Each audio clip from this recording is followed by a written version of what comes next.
馮詠琳嘅竹星仔新媒體藝術作品，以聲音導航，讓參與者以聽覺識別定位同聲音來源，以達至成功捉住星仔嘅最終目標。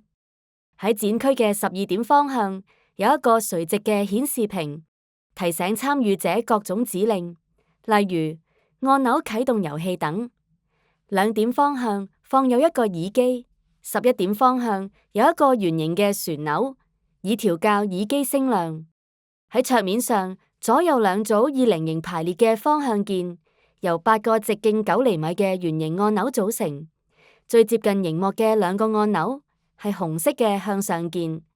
中間嘅一排4個按鈕由左至右係梅花間竹嘅綠色向左鍵同黃色向右鍵。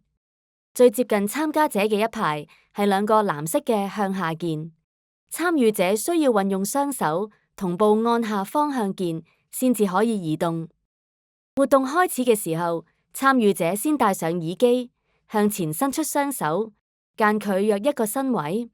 同步按下一對按鈕，再根據聲音嘅來源、大小、方向等，努力將主角星仔捕捉。過程中，耳邊會傳嚟環境聲，例如雀仔聲、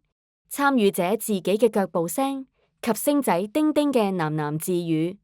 當叮叮聲越嚟越大，即係越嚟越接近星仔呢個目標。當閣下成功捕獲星仔，會聽到佢講：You got me，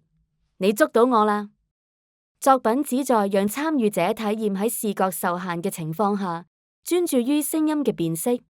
模擬視障人士嘅感知方式，